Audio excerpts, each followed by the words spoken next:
been other close races, and men have said, listen, for the betterment of the country, we're going to move on. We're going to accept the results of the election. Would that have been the right course of action?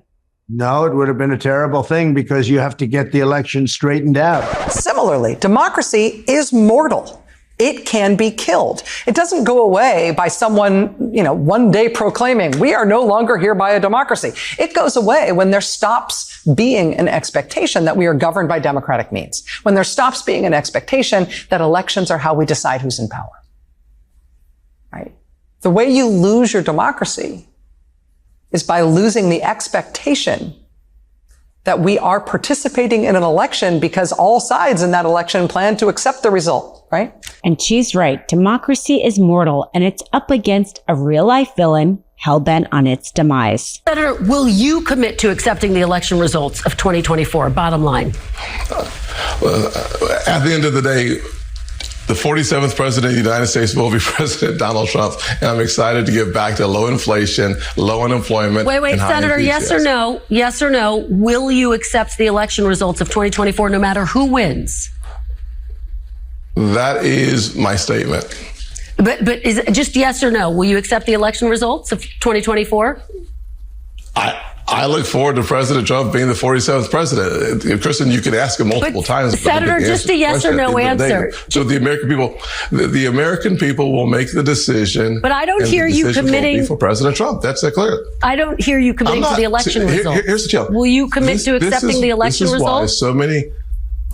This is why so many Americans believe that NBC is an extension of the Democrat Party. At the end of the day, I said what I said, and I know that the American people, their voices will be heard, and I believe that President Trump will be our next president. It's that simple. But senators, the hallmark of our democracy is that both candidates agree to a peaceful transfer of power. So I'm asking you as a potential VP nominee, will you accept to commit to the election results in this election cycle, no matter who wins? Just simply yes or no. I expect President Trump to win the next election. Listen, I'm not going to answer your hypothetical question. Once one of the two major governing parties no longer believes elections are binding, then in many important ways, the democracy ship has sailed because they are no longer competing on democratic grounds. Right? Once one of the two major parties is no longer pledging that they will abide by the election results, whether they win or lose, the democratic system of government is not threatened with harm. It is wounded already. When she said that the democracy gets wounded by actions, the action that comes to my mind is election night 2020, when Donald Trump had the audacity to speak in the White House in front of basically a wallpaper of flags and say that, quote, all of a sudden everything stopped. And he was referring to the counting. We lead by 76,000 votes with almost nothing left. And all of a sudden everything just stopped. When at first in some states he seemed to be ahead, and then when more counting continued, he fell behind. He described that as everything stopping, not everything continuing to be counted. He also then said, quote, this is a fraud on the American public. He said, quote, we are getting ready to win this election. Quote, frankly, we did win this election. This is a fraud on the American public. This is an embarrassment to our country. We were getting ready to win this election. Frankly, we did win this election. To me, when I was watching that, and probably to many of you who are watching that, I felt I could put a timestamp on that as, quote, the end of our democracy, because it felt that big. Here was somebody who we had given our power to. Because in this country, as Rachel Maddow talks about with democracy, democracy is about the collective power of the people. We don't have a monarchy. We don't believe that somebody is in charge because of some God-given ordained right. We're not a dictatorship. We don't believe that somebody's in charge because the military has put them there. We believe somebody's in charge because we have put them there. His power, anybody in that office, only has as much power as the people have given that person. So here's Donald Trump using the power that we have given him. He is in the White House. That is our house, not his house, in front of the flag, which is our flag, not his flag. And he has the audacity to lie about the election. He has the audacity to say he has already won. He has the audacity to say there was fraud. This is even before the counting has even finished. This is before he could even have tried to investigate whether or not there was fraud, before he could have even tried to put it through to the courts to see if there was actually any evidence there. The fact is, he never cared about it. And the fact is, he has always been wanting and willing to harm our democracy. And that first major wound of democracy, that wound that happened because he used the power we gave him. He used the flag we gave him. He used the house we gave him, which is only temporary. We should be able to take it back any moment. And how we take it back is through elections. But that night, on election night, he misused that power to try to claim fraud. So what do we do with somebody not only willing to misuse the power that we give them, but to frankly break the law to keep that power? We gag him, we fine him, we jail him, we indict him, because nobody is above the law and nobody should be breaking the law to try to take power that we haven't given them. Let's take his classified document example. The Air National Guardsman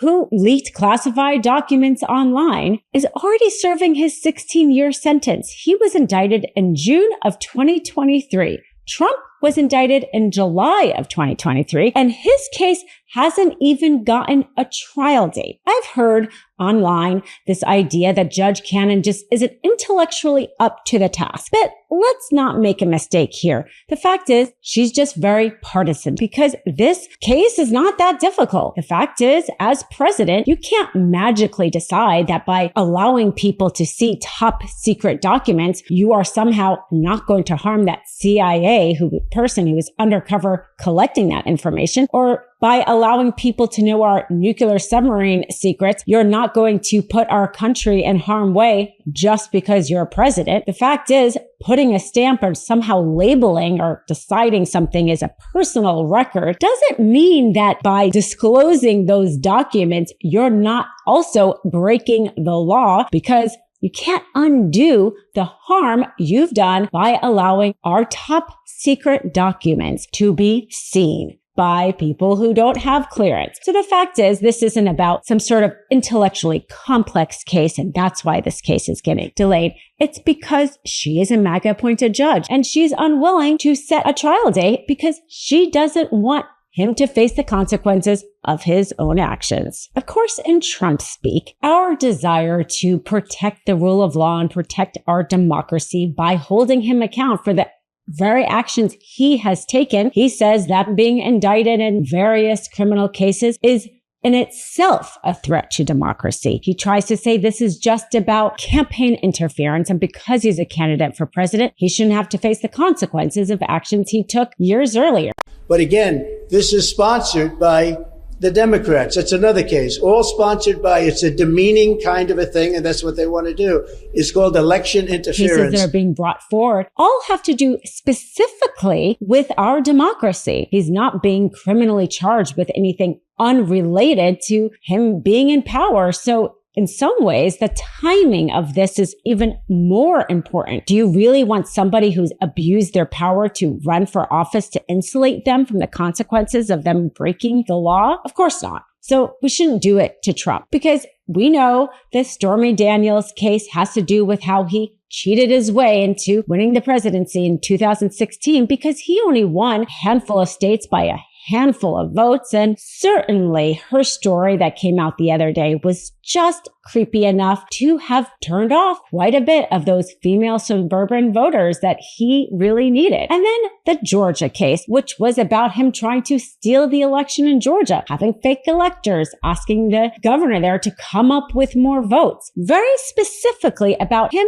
being president and our democracy. And in Florida, the classified documents case, as I mentioned, having to do with our national security. January 6th, him trying to stop the peaceful transfer of power.